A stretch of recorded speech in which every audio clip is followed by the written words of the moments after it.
सगळे ओरडा ना.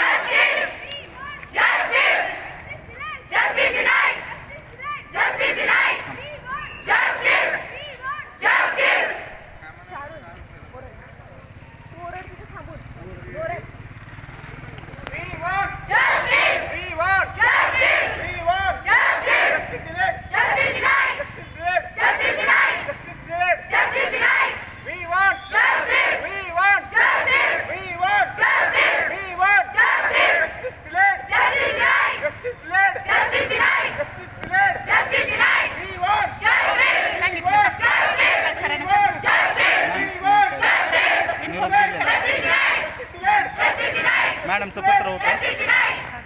थांबले मग त्यांनी बी काय. देश महान, पण कुठे आहे स्त्रियांचा सन्मान? कुठे आहे स्त्रियांचा सन्मान? कुठे आहे स्त्रियांचा सन्मान? नमस्कार. आज आपण रमेशराव आणि कुसुम ताईंच्या घरी जाणार आहोत. आज त्यांच्या घरी एक आनंदाची बातमी घडली आहे. ती काय आहे आपण ती बघूया.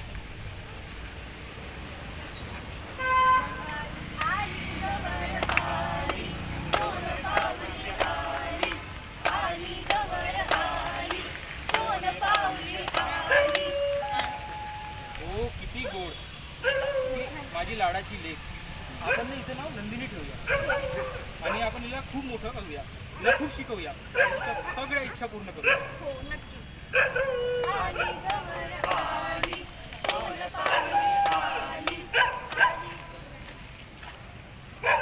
बघता बघता नंदिनी मोठी झाली. रमेशरावांच्या घरी गोड बातमी आली. आता नंदिनी शाळेत जाऊ लागली. नंतर ती ट्युशनला जाऊ लागली. तिचं ध्येय होतं तिच्या वडिलांचं स्वप्न पूर्ण करायचं, डॉक्टर व्हायचं. त्यासाठी ती ट्युशनला जात होती. बघूया तिच्यासोबत काय होतं. रातू कहाँ जा रही है? कहो तो छोड़ दूं.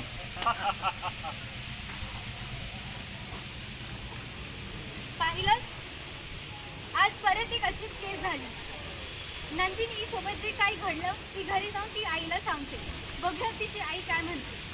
आई आई मला तुला काहीतरी महत्त्वाचं सांगायचं आहे. काय नको? आई मामी ट्युशनवरून येताना 2 मुलांनी मला छेडलं. 1 मिनिट, एक तर तू वेळ बघतेस का?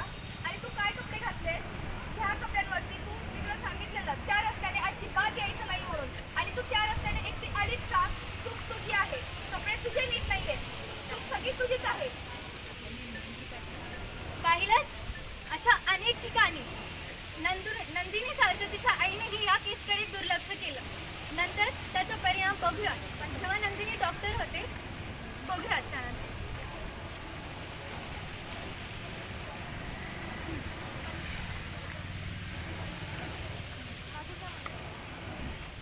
नाईट शिफ्ट कॅज्युअल्टीमध्ये किती तणाव असतो. यामध्ये थोडा वेळ ब्रेक घेते. अरे अरे काय करता तुम्ही? वाचवा, कोणी मला वाचवा. काय करता तुम्ही? मला वाचवा प्लीज. नाही. हॅलो, तुम्ही नंदिनीचे वडील बोलत आहात का? हो, नंदिनीचे वडील बोलत आहात. हां, मी पोलीस खात्यातून बोलत आहे. हां, काय झालं? तुम्ही एकदा मेडिकल कॉलेजला भेट द्या. अरे पण झालं काय? तुम्ही एकदा भेट देऊन पहा.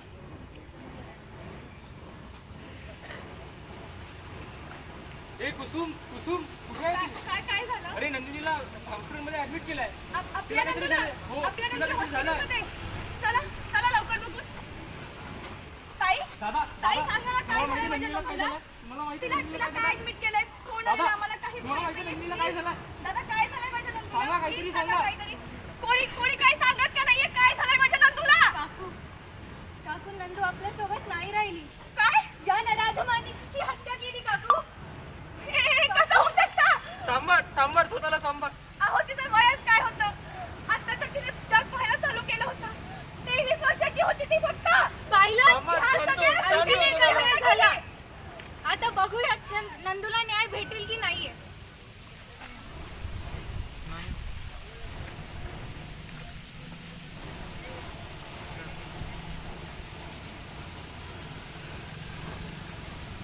अहो कोर्टातून आलात ना तुम्ही? काय झालं? काय झालं निकाल?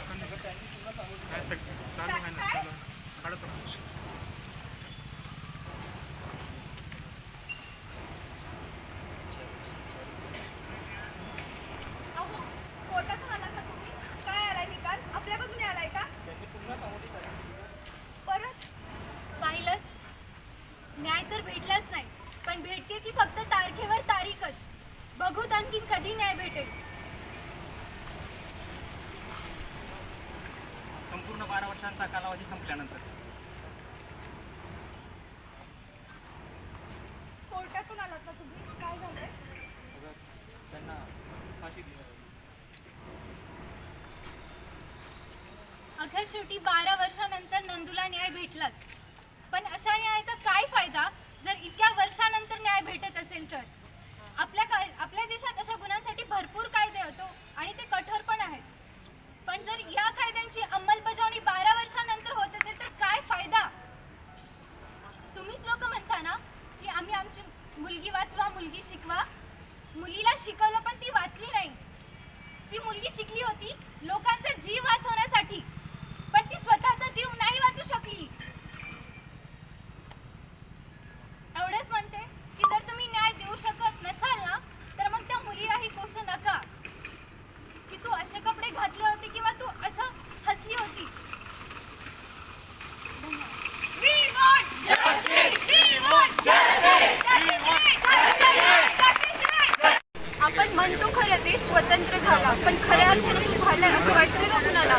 आम्ही एक स्त्री म्हणून आज या जगात जर स्वतंत्रपणे वावरू शकत नाही. एक डॉक्टर असताना जो व्यक्ती लोकांचे प्राण वाचवण्याचा ठाम निर्णय घेऊन पुढे जातो, आपलं आयुष्य शिक्षणात आणि लोकांची सेवा करण्यात व्यतीत करण्याचं ठरवतो, त्याच्यावर जर अशी वेळ येऊ शकत असेल तर सामान्य माणसाने काय म्हणून जगायचं?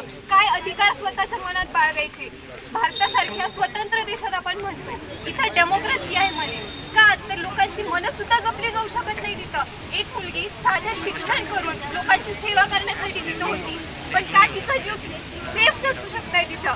36 तासांची ड्युटी करताना एक इंटर्न, एक डॉक्टर खूप मनस्तापातून जात असतो, पण तरीही तो कधीच विसरत नाही की मला लोकांची सेवा करायची. पण तीच लोक ज्यांची ती सेवा करते ती तिची सुरक्षा पण नाही करू शकत. काय एवढं? आम्ही काय मागतो तर बेसिक सेफ्टी आहे, ती पण जर नाही भेटू शकत तर हा देश स्वतंत्र म्हणण्यासारखा नाही आहे. आता तुमच्या मागण्या काय आहेत? आम्हाला फक्त स्वतःची सुरक्षा, जेव्हा आम्ही बाहेर पडतो तेव्हा आमच्या आजूबाजूची जी लोक असतात त्यांनी आम्हाला सेफ फील होऊ द्यावं. आम्ही जेव्हा स्वतः काही करण्याचं ठरवतो, आज शिक्षण घेतोय, पुढे चलून काम करू, ते काम करताना त्या ऑफिसमध्ये, त्या वर्कस्पेसमध्ये आम्हाला सेफ्टी हवी. बेसिक सेफ्टी की आम्ही स्वतःचं मत तिथं मांडू शकतो, ते पण मुक्तपणे, तिथं आम्हाला जज केलं जाणार नाही. तुम्ही जे इथं जस्टिससाठी थांबला आहात, आता गव्हर्नमेंटने तर भरपूर काही असे कानून केलेले आहेत, तरी तुम्हाला का असं वाटतं की जस्टिस अजून व्हायलाच पाहिजे किंवा जस्टिस होणार नाही असं का वाटतं? कानून बनवून काम नसतं, ती अंमलात आणणं महत्त्वाचं असतं. असे कित्येक कायदे आपल्या कॉन्स्टिट्यूशनमध्ये असतील, आपल्या लॉ बुक्समध्ये असतील, पण जोपर्यंत ती खऱ्या आयुष्यात अंमलात येत नाही तोपर्यंत त्याचा काहीच अर्थ नाही. कागदोपत्री कित्येक व्यवहार होतात, पण ते जोपर्यंत रियालिटीत येत नाही तोपर्यंत त्यांचा अर्थ नसतो. म्हणूनच ते कायदे नियमित आणि काटेकोरपणे व्हायला पाहिजे. त्या जे काही गुन्हेगार आहेत त्यांना कठोर शिक्षा व्हायला पाहिजे, तेव्हा जाऊन आम्ही सुरक्षित फील करू. ठीक आहे. आता तुम्ही काय अजून काय बोलू इच्छिता की लोकांना, पब्लिकला काय एक संदेश देऊ इच्छिता? मी पब्लिकला एवढा एकच बेसिक संदेश देऊ इच्छिते की तुमच्या आजूबाजूची जी कोणी लोक असतील त्यांना आदराने वागवा. त्यांच्यावर काहीही बोलणे किंवा कसंही वागवणे हा पर्याय नसतो, ही माणुसकी नसते. एक स्त्री म्हणूनच नाही तर एक माणूस म्हणून जगण्याची टेंडन्सी ठेवा. लोकांना रिस्पेक्टनं वागवा, त्यांच्या बेसिक ज्या सेल्फ रिस्पेक्ट बाळगा, लोकांची रिस्पेक्ट करा, एवढंच. स्वतःच्या देशाला फक्त देश मानतात, तिथल्या माता भगिनी ह्या सेफ आहेत. पण जो देश स्वतःच्या देशाला माता मानतो तिथल्या माय भगिनी ह्या आज धोक्यात आहेत. आणि यातून आपल्याला हे शिकायचं आहे की फक्त भावना व्यक्त करणं किंवा विचार व्यक्त करणं यामुळे आपल्या माता भगिनी सुरक्षित होणार नाही आहेत. तुमच्या माहितीस्तव हे सांगू इच्छितो की जगामध्ये कानुनीरित्या सर्वात कडक कानून महिलांच्या विरोधात अपराध झाल्यानंतर जर असतील तर भारत त्याच्यामध्ये अग्रगण्य राष्ट्र आहे. पण कायदा व्यवस्था, कायदा सुव्यवस्था हे फक्त दिशा देतं, दशा नाही. जर आपल्याला दशा बदलवायची असेल तर आपल्याला स्वतःमध्ये बदल घडावा लागेल, आपल्या मानसिकतेमध्ये बदल घडवावा लागेल. तुम्ही पाहिलं असेल की हा जो प्रकार झाला त्याबद्दल फक्त मेडिकल स्टुडंटनी इंटरेस्ट घेतला, स्टोरीज ठेवल्या, स्टेटस ठेवला, कॅन्डल मार्च काढले, पण मेडिकल फील्ड व्यतिरिक्त ही विश्व आहे आणि जोपर्यंत ते बदलणार नाही तोपर्यंत ह्या घटना थांबणार नाहीत. म्हणून मला हे तुम्हाला आव्हान करायचं आहे की दिशा कायदा व्यवस्था बदलू शकते, पण जर दशा बदलवायची असेल तर तुम्हा आम्हाला एक सोबत येऊन काम करावं लागेल.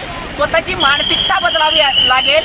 स्वतःची भगिनी, स्वतःची आई याला आपण ज्या पद्धतीने ट्रीट करतो तसं प्रत्येक पर स्त्रीला ट्रीट करावं लागेल. एवढं बोलतो. धन्यवाद.